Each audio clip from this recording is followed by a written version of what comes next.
here is what I have so far. And there's the journal. I put some extra paper on there. This will be for the bottom. There's some yummy ruffles I made on the sewing machine. You can do this with glue too.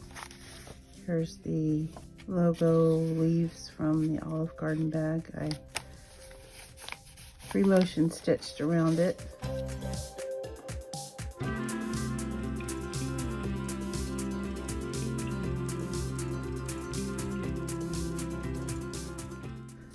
I'm going to use the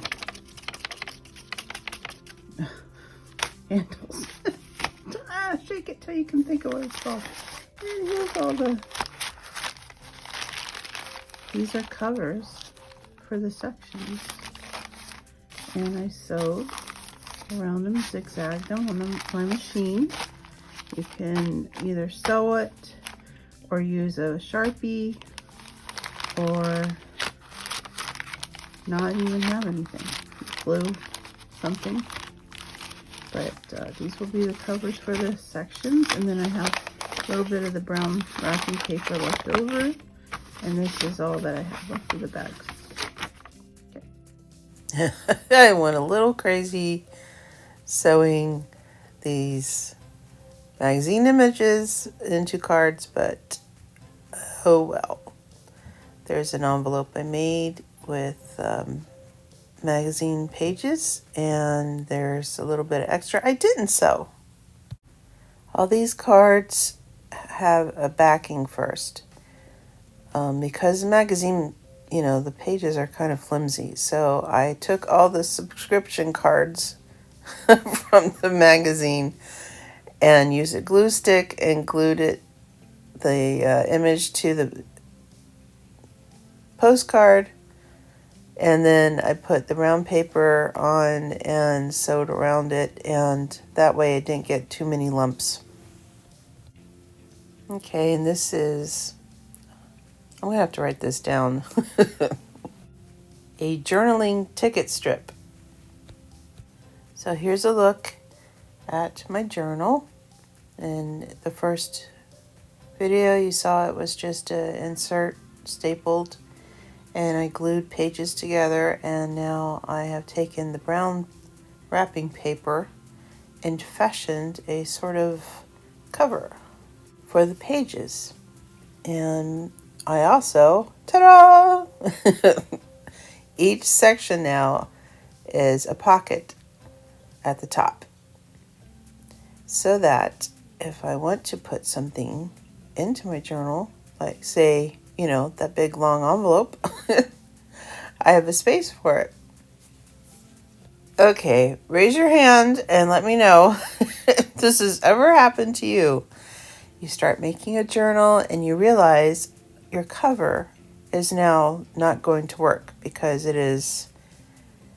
the journal is bulking up already and the cover is, just one crease there. So now I'm going to have to figure out how to redo my cover.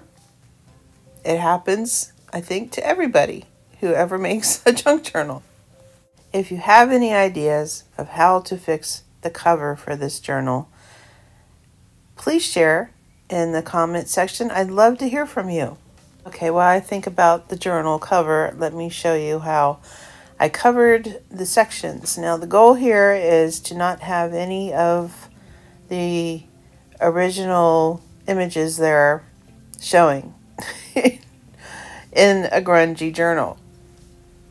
So with that in mind, I extended the edges when I was sort of measuring and going a little crazy with the sewing machine and making the rectangles, I guess, if you want to call it that. Okay, so here I'm going to show you how I'm going to attach the last cover on the last section. I'm just using tacky glue because I forgot to pick up some school glue when I was out this weekend. So, you know, tacky glue is working pretty good though, because brown paper is a little bit stubborn to glue. So here we go. So I glued one whole section front. You saw that there. And smooth it out a bit. Now I have my little cover flap right there. And on the back I will not glue it. Not this time. I've did it a couple other times. But I leave it open so that then I can form the pocket.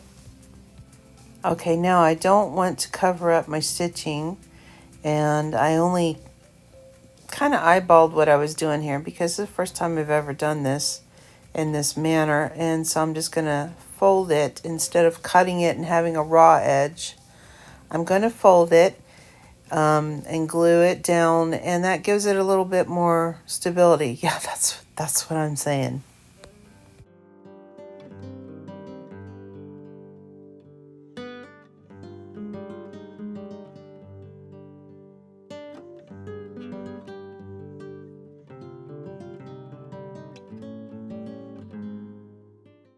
Okay, so then on the opposite side, this is the correct way to do it. I did mess up a couple of times, and I had to put some extra paper in there so that I would have a pocket, but you know, you get distracted. I get distracted. And anyway, I learned my lesson. I'm only gluing the top inside, as you can see, and I will glue the bottom inside, and do not glue the page.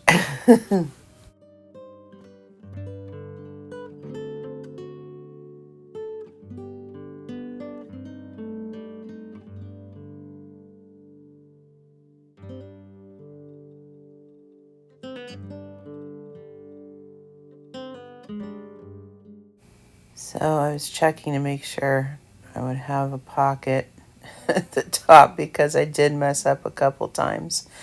But that's the beauty of junk journaling. I mean, you mess up, you fix it, you change it, you know, try something else, and you just continue. So now I'm going to finish up the inside flaps. At first I thought maybe I would make those side pockets, but I think I'm going to save those for the cover. And I'm just going to use some leftover brown wrapping paper there. It's not wrapping paper, it's packing paper. I mean, let's just get technical.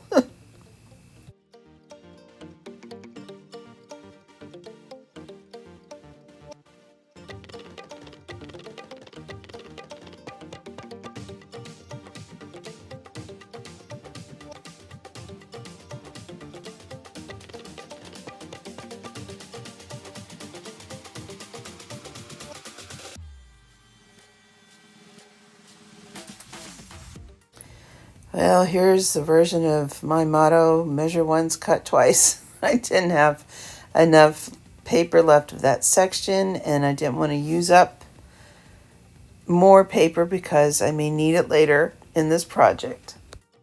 So I have a bit to cover up this section, and then I had a little bit to cover up the bottom section, and that's when I decided I'll just add pockets.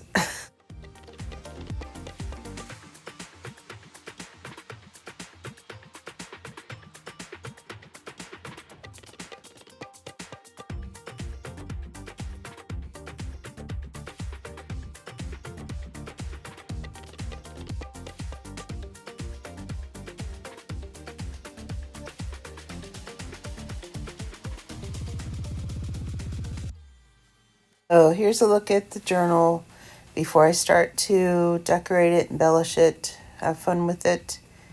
Yes, some of the stitching is wonky. I got distracted. Oh, well, I think it looks cute. Well, here are my inks. I've got me inks. I've got me brushes. Did anybody ever see Gosford Park? So those brushes are just makeup blending brushes.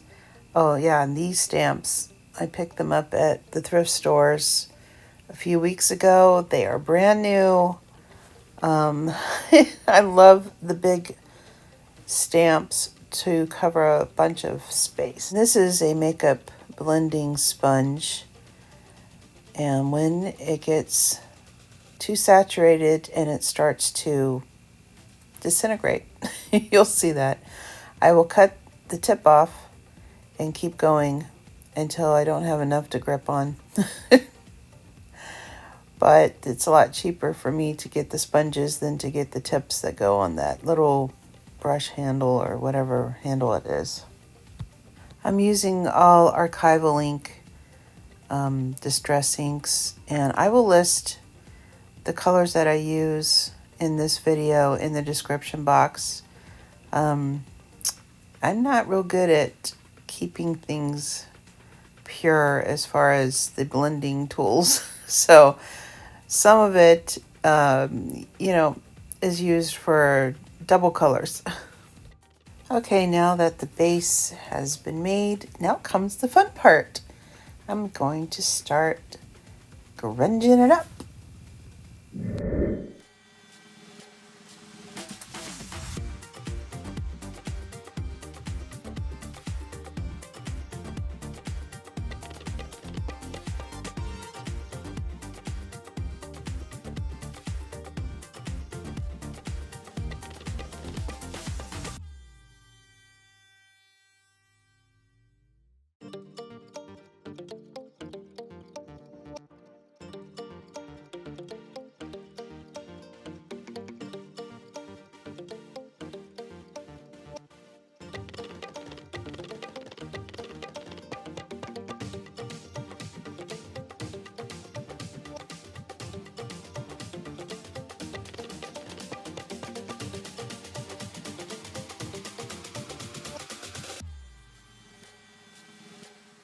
So I have some new, well, those aren't new. Those are stitches.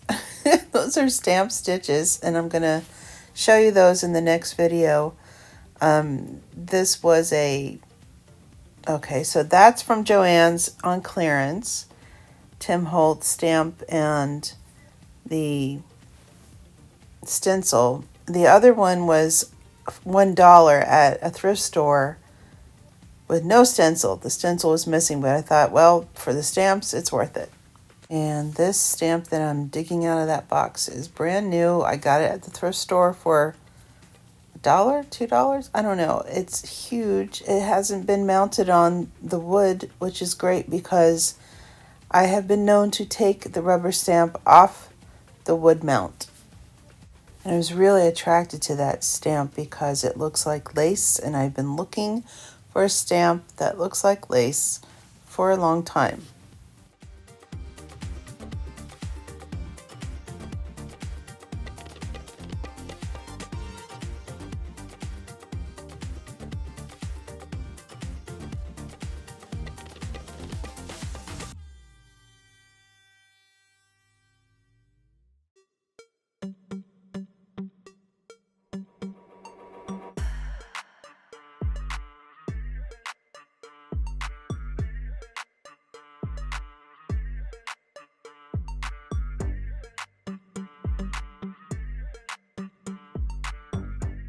I really love how this stamp turned out. I mean, look at that.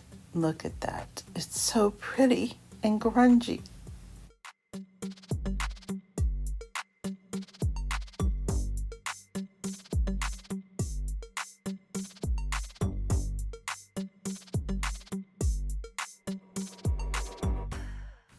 Okay, so now I'm going to take my new stamp and I'm going to use the stencil.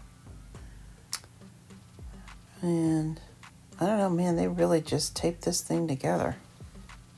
So the color I'm using is Mermaid Lagoon.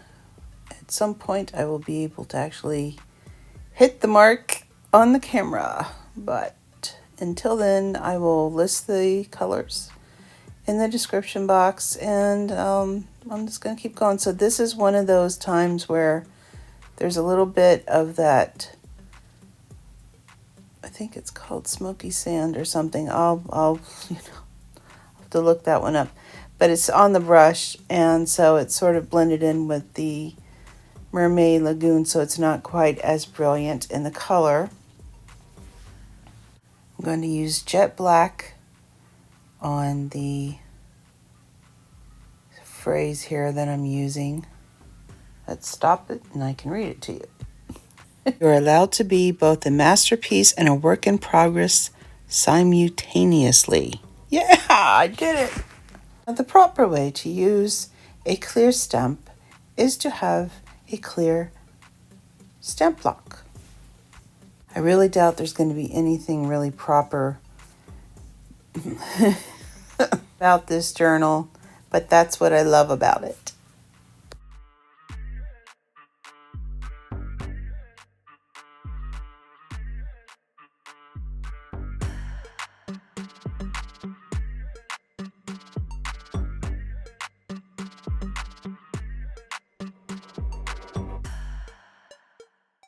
Oh, I couldn't find my postcard clear stamps. Yeah, they're somewhere. I'll find them eventually, but I decided to use this new to me. Well, it's actually new because look at that. I'm having to cut the tape off of it. My $1 thrifted Tim Holtz stamps.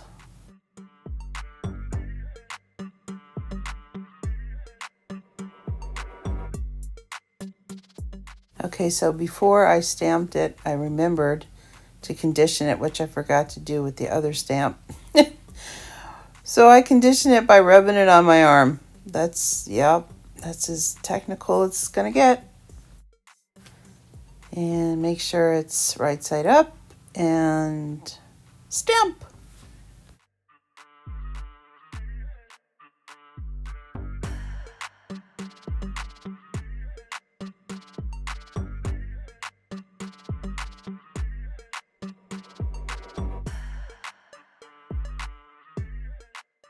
So back into the journal, make sure I'm facing right side up. There's the top of the pocket. And this is just a little phrase I found in a magazine. I cut it out. I used a blending brush to kind of take the white off. So I'm going to use one of the little bird journaling spots, and I'm going to make a pocket out of that saying.